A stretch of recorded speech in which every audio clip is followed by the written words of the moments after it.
Sira ba ang oil seal ng iyong crankshaft kakulay? Kung ganon, para sa iyo ang video na to. Sa video ito mga kulay, ituturo ko sa inyo step by step kung paano nga baalisin ang oil seal ng crankshaft at kung paano natin ito ibabalik. Ang una nyong gagawin kakulay ay tanggalin nyo ang cover ng ating CVT. Yan nga mapapansin nyo kakulay ay may langis. At isunod nyo naman na tanggalin kakulay ang pulley ng ating scooter. Yan, sa likod kasi niya mga kulay, nandyan nakalagay ang oil seal ng ating crankshaft. Kung hindi nyo alam ang pulley mga kakulay, yan yung pinaglalagyan ng flyball natin. Yan, makikita sa video yan tinatanggal ko. Iiwas nyo lang mga kakulay ang fan belt at saka nyo hugutin ang pulley. At sa likod ng pulley ng mga kakulay ay makikita nyo ang oil seal ng crankshaft. Kung nakikita nyo mga kakulay sa video, ang kulay brown na yan, yan yung oil seal ng ating crankshaft. Yan ang ating papalitan. Tuturo ko naman sa inyo kung paano alisin yan ngayon. Isang paalala kakulay, hindi nga pala ako eksperto o hindi rin ako isang mekaniko. Ang inyong napapanood kakulay ay base lamang sa aking karanasan at base din sa aking pagtatanong sa ating mga mekaniko. Yan nga kakulay ay sinukat ko ang ipapalit natin. Yung kulay black mga kakulay, yan. Yan ang unang nyong gawin kakulay, tusukin nyo. Yung bandang gitna niyang kakulay ay malambot. Doon nyo puntiryahin. Oh, inulit na naman. Ano ba naman to si kakulay? Yan, yung black mga kakulay. Yung pyesa na yan ang papalit natin. Yan, sinubukan uli natin, gunting mga kakulay. Kasi hindi umubra yung flat screw. Yon, gunting naman. Susugitin nyo lang yan. Malambot yan mga kulay, bandang gitna.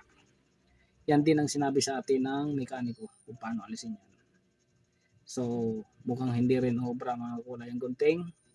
Sinubukan natin ang long nose. Yan mga kulay. Sa long nose mga kulay, sigurado matatanggal yan. Sa part niya mga kulay ay umuuga na yan. So, napansin ko nga, kayang-kaya na. At ginamitan natin ang pinagbabawal na technique. Yun. Kailangan natin ng kalang. Op. Dahan-dahan lang kakulay. Baka matusok ka. Yan. Dahan-dahan niyo lang mga kulay. Huwag nyong ibabaon yung huwag nyong didiinan ng gusto. Ayun. Natanggal na nga mga kulay. Easy. Yan. Yan mga kulay ang tinanggal natin. At tilinis na nga natin muna mga kakulay. Yan, tinanggal natin. Baka may latak-latak pa na langis. Yan, linisin nyo lang. Para pagbalik nyo ng oil seal is suwabing-suwabe. Yan, yung mga gilid-gilid.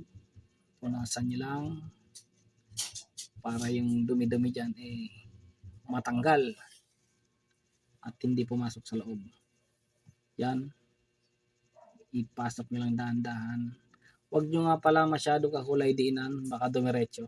Pero may guide naman yan. Yun. At hindi naman mahuhulog yan kasi naka-sentro naman yan. Kaso, yun. Ano ba yan? Yun, ang size nga pala niyan mga kakulay ay 25 by 40 by 8. Yan, ang Yamaha. Orig yan mga kulay. Orig. Sa halagang 45 pesos. May orig ka na oil seal from Yamaha. Yamaha, baka naman. Yan, mga kulay. Dahan-dahan lang pagtulak at baka dumugo. Yun. Smooth lang na tulak mga kulay. Huwag niyong pakadiinan at baka dumiretso. Mahirapan naman kayo magtanggal.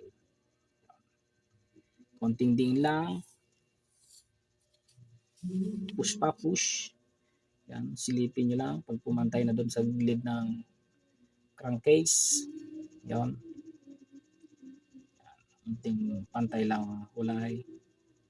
Basta pagpasensyahan nyo na nga pala ang background natin mga kulay.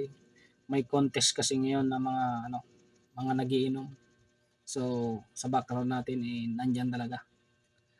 Hayaan nyo na.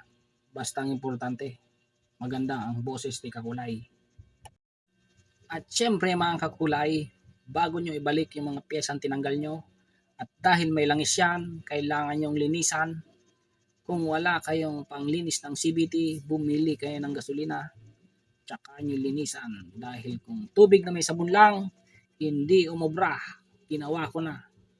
Kaya bumili ako ng gasolina para mabilis matanggal at malinis natin yung mga langis na nakadikit mga kakulay. Ituloy nyo lang ang paglinis kakulay hanggang sa mawala yung mga langis. At pinakita pa nga yung gas na binili, kulay pula. Bakit nga ba kulay pula? Para mabilis matanggal. De, joke lang. Kahit anong gas, tanggal yan mga kakulay. Trip ko lang. Siyempre, pati ang crankcase mga kakulay, ililinisan nyo. Dahil maraming langis na natapon dyan. Yan. Gasolina lang yan mga kakulay. At pag natapos yung linisan mga kakulay, siyempre kailangan nyo patuyuin yan. Punasan nyo ng maigay.